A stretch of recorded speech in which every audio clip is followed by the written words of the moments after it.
Today we're going to talk about how to think about two-syllable words when working on spelling. This week we're working on vowel teams. And so vowel teams are when we have two vowels together and we have to think about what sound those two vowels make. So let's take a look at the first word. Our first word is the word explain.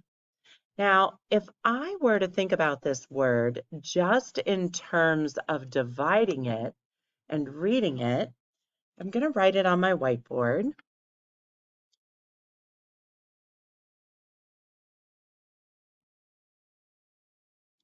And the first thing that we tell students to do is to underline the vowels as they're thinking about how to divide this word.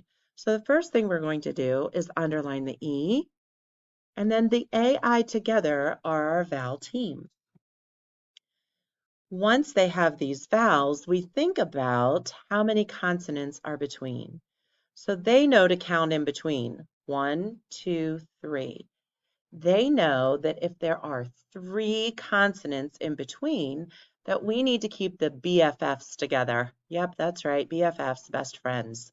So you'll notice when you think about what do you normally see together, that P and L are going to stay together, so they're going to divide between the X and the PL. So they can think about this word as X plain. Now, as they go to write it on their own, they can clap that word and again think about what that word is.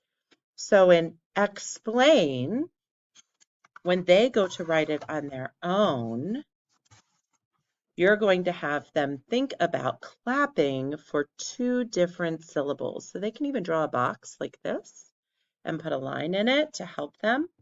And so thinking explain, X has 2 sounds to it. So if we finger spell it, we would go X, and they would know I need to do X. Actually, 3 sounds. That X makes 2, the K sound together.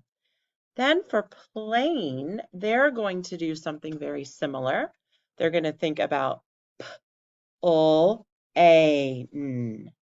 Now the tricky piece is do I think about having an A with an E at the end? Well, I know this week is vowel teams. So as I think of this sound, when I get to the A sound, I'm going to think, what makes the A sound in the middle of a word?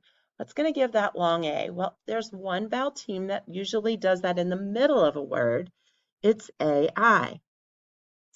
And then I think of that final sound, explain. If I were trying to make that just an AY, then I'd want to remind them, hey, AY we usually put at the end of a word, and they've been practicing with that, us with that here at school. This is how we think about those 2 different pieces. I can also then check and see, does this work? Well, if I go to read what I wrote, if I underline the E and the AI, I check to see, did I get all the sounds? X, ain. I have each sound there. If for some reason I had this, when I went to stretch it, expand, that's not right. How can I change that? Well, I know it's not an A sound. To get the A sound in the middle of the word, I'd have to add an I. Ain. Explain, that's not quite right. What am I missing? Well, I can think about just that syllable and finger stretch it again. Ain. What's that second sound? Oh, I don't have that there. I'm going to add it in.